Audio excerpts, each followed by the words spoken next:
Seperti yang kita tahu, iPhone dikenal memiliki banyak penggemar karena berbagai kelebihan. Namun sayangnya nggak bisa dipungkiri pula bahwa iPhone memiliki harga yang terbilang cukup tinggi untuk kebanyakan masyarakat Indonesia. Bahkan nih, hanya demi meminang sebuah iPhone seri terbaru, seseorang harus rela menabung hingga bertahun-tahun. Padahal kalau menurut dia pribadi sih, membeli iPhone keluaran lama juga nggak ada salahnya loh, asalkan iPhone tersebut masih terbilang worth it untuk digunakan di masa sekarang. Makanya di video kali ini, dia bakal share ke kalian beberapa tipe iPhone murah dan masih worth it untuk kalian beli di tahun 2022. iPhone paling minimal dan masih bisa kalian nikmati di tahun 2022 ini menurut Nidia adalah iPhone 7 Plus. Karena ponsel keluaran 2016 ini merupakan iPhone pertama yang memiliki speaker stereo sehingga kualitas audionya terasa lebih memikat. Kebutuhan multimedia kalian di iPhone 7 Plus juga akan terasa makin oke berkat layar berukuran 5,5 inci Retina display beresolusi 1080x1920 pixel. Sementara dari sisi performa, meskipun masih mengandalkan chipset A10 Fusion dan RAM 3GB sebagai dapur pacunya, device ini menurut Nidia masih sanggup banget loh buat kalian pakai bermain game-game berat grafis tinggi sekalipun. Selain itu, smartphone ini juga sudah mengusung dual kamera 12MP lensa wide dan 12MP lensa telephoto, serta kamera depan beresolusi 7MP untuk mengakomodir kebutuhan fotografi. Sementara untuk kebutuhan perekaman video, seri iPhone 7 ini bisa merekam video Full HD dengan 60fps dan video slow motion sampai 240fps. iPhone 7 Plus sendiri memiliki beberapa pilihan memori penyimpanan ya para Facebookmania, mulai dari 32GB, 128GB hingga 256GB. Bahkan untuk varian 32GB kalian sudah bisa mendapatkan iPhone 7 Plus dengan harga 3 jutaan aja. Buat kalian yang sudah dari lama ingin berpindah dari ekosistem Android menuju iOS, Nidia rasa nggak ada salahnya kalian mencoba dulu iPhone 7 Plus ini. Karena selain masih mendapatkan update iOS terbaru, ketahanan baterainya juga tidak terlalu mengecewakan jika dibandingkan dengan ponsel Android. Untuk spesifikasi dan harga iPhone 7 Plus terupdate ada di scene berikut.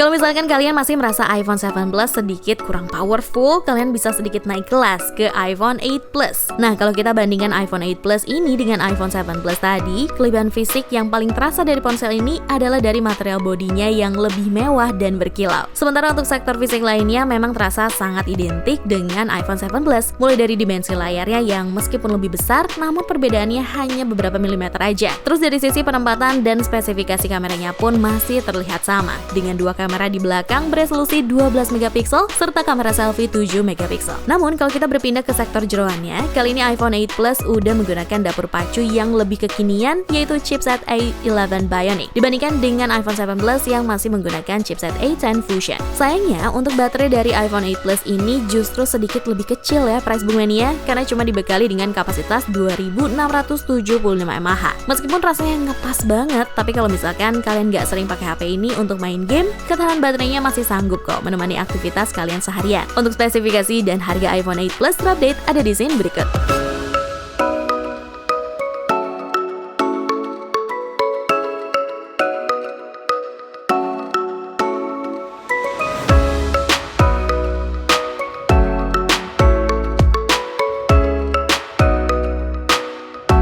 Kalau bicara terkait iPhone paling recommended untuk dimiliki di tahun 2022 ini, rasanya kita sama sekali tidak bisa meninggalkan iPhone XR di dalam list video kali ini. Karena iPhone XR merupakan perangkat iPhone yang paling laris dan paling dicari sejak tahun 2021 yang lalu loh. Didesain dengan ramping, sleek, dan elegan, ponsel ini memiliki dimensi 150,9 x 75,7 x 8,3 mm dan layar seluas 6,3 inci. Dengan desain tersebut menjadikan iPhone XR ponsel iPhone murah yang paling diminati. Meskipun jika kita bandingkan dengan iPhone X maupun XS sekalipun. Alasannya jelas, karena selain punya kapasitas baterai yang lebih besar dibanding dua produk lainnya tersebut, iPhone XR juga sudah dibekali dengan chipset Apple A12 Bionic Hexa-Core yang kemampuannya masih sangat bisa diandalkan untuk segala kebutuhan kalian di tahun 2022 ini. Bahkan, dia masih punya loh teman yang fokus ngerank Clash of Duty Mobile tiap hari menggunakan iPhone XR ini. Jadi rasanya valid banget sih sih. Dan buat kalian para gamers yang belum pernah nyobain smoothnya main game di iOS ataupun iPhone, mungkin kalian bisa mulai berpindah secara perlahan dengan meminang ponsel ini. Tapi buat kalian yang lebih mengedepankan sektor fotografi dan jumlah lensa, mungkin kalian harus sedikit mengambil satu langkah mundur dan berpikir ulang. Karena iPhone ini masih bertahan dengan satu lensa kamera belakang aja beresolusi 12 megapiksel dan dua lensa kamera beresolusi 7 megapiksel di bagian depan. Pilihan lain yang bisa kalian pilih dan sudah mengadopsi dua lensa kamera belakang seperti yang udah Nidia mention tadi, yaitu iPhone X yang masih menggunakan chipset A11 seperti di iPhone 8. Atau kalian juga bisa berpindah ke iPhone XS yang budgetnya sedikit lebih mahal dan ketahanan baterai yang lebih kecil. Sambil kalian meyakinkan diri apakah akan membeli iPhone XR ini atau tidak, berikut Nidia sajiin spesifikasi dan harga terupdate-nya dulu ya.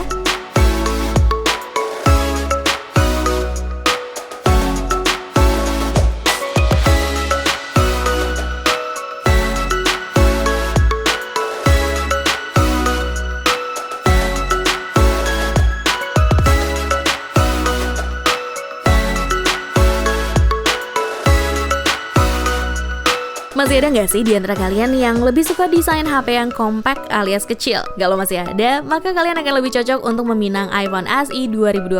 Ya memang sih, jika kita bandingkan dengan seri iPhone X ke atas, terutama iPhone XR yang kita bahas barusan, rasanya iPhone SE 2020 ini terlihat sudah sangat ketinggalan zaman. Bahkan secara look aja, iPhone murah generasi kedua ini sangat identik dengan iPhone 7 dan iPhone 8, dimana yang membedakannya hanyalah dari sisi peletakan logo Apple di bagian belakang bodinya. Kalau di iPhone 7 dan iPhone 8 peletakannya masih agak sedikit ke atas, maka di iPhone SE 2020 sudah diletakkan tepat di bagian tengah selayaknya iPhone 11 series ke atas. Selain peletakan desain logo Apple, poin yang sama seperti iPhone 11 series adalah dari sisi performa. Karena meskipun tergolong ke dalam jajaran ponsel murah dari Apple, namun iPhone SE 2020 sudah menggunakan chipset Apple A13 Bionic yang sama seperti di iPhone 11 Pro Max sekalipun. Bisa dibayangin dong performanya seperti apa? Ini nih yang namanya kecil-kecil cabai rawit. Jadi kalau misalkan kalian ingin merasakan performa iPhone 11 Pro Max dengan harga yang murah, maka iPhone SE 2020 ini bisa menjadi salah satu jawaban terbaik. Tapi dengan sedikit catatan ya, bahwa performa powerful dari chipset A13 Bionic tadi sayangnya harus dibayar dengan ketahanan baterai dari ponsel ini. Karena Apple cuma menyematkan baterai berkapasitas 1821 mAh yang amat sangat terasa boros jika digunakan secara intens, terutama untuk kebutuhan gaming. Kalau misalkan kalian emang butuh performa tinggi A13 Bionic dengan layar dan baterai lebih besar, mungkin kalian bisa melirik iPhone 11 dengan risiko harga yang sedikit lebih mahal ya Price Book Mania. Untuk spesifikasi dan harga iPhone SE 2020 terupdate ada di scene berikut.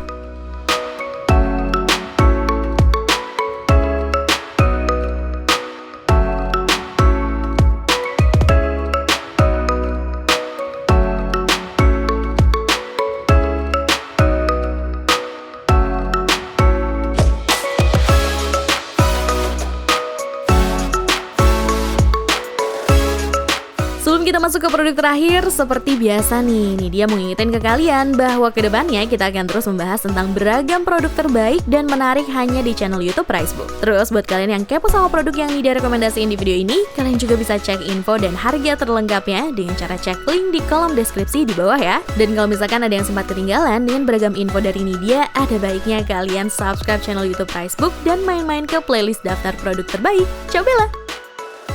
Buat kalian para pecinta iPhone minimalis, iPhone 12 mini ini menurut Nidia bisa menjadi salah satu pilihan terbaik untuk kalian miliki di tahun 2022. iPhone 12 mini sudah memiliki layar seluas 5,4 inci yang bahkan ukuran tersebut terbilang sama dengan seri 7 dan 8 Plus, namun memiliki dimensi yang hanya seukuran seri iPhone 7 dan 8 reguler. Hal tersebutlah yang membuat desain dan feel dari iPhone 12 termurah ini jadi terasa amat sangat mewah, solid, dan fit digenggam tangan kalian. Bahkan kalau misalkan kita bandingkan kemampuan komputasi iPhone 12 mini ini dengan iPhone SE 2020 hingga 11 Pro Max sekalipun, iPhone 12 mini masih terasa sangat unggul berkat chipset A14 Bionic. FYI aja, kalau chipset terbaru yang digunakan di iPhone 13 series adalah seri A15. Jadi chipset A14 di smartphone ini terbilang masih sangat unggul untuk penggunaan beberapa tahun ke depan. Spesifikasi dan fitur lain yang sudah disematkan oleh Apple di produk iPhone 12 mini ini diantaranya adalah sudah 5G ready, memiliki sertifikasi spesifikasi tahan air IP68, panel layarnya sudah XDR OLED Super Retina display, memiliki dual lensa kamera 12 megapiksel di bagian belakang, hingga dukungan fast charging 20 watt untuk mengisi baterai berkapasitas 2227 mAh yang dibawanya. Bahkan HP ini pun sudah support teknologi MagSafe wireless charging ya Pressbumania. Jadi buat kalian yang pengen terlihat kekinian menggunakan power bank wireless yang bisa nempel di HP gitu, iPhone 12 mini sudah bisa mengakomodir kebutuhan tersebut. Untuk spesifikasi dan harga iPhone 12 mini terupdate ada di scene berikut.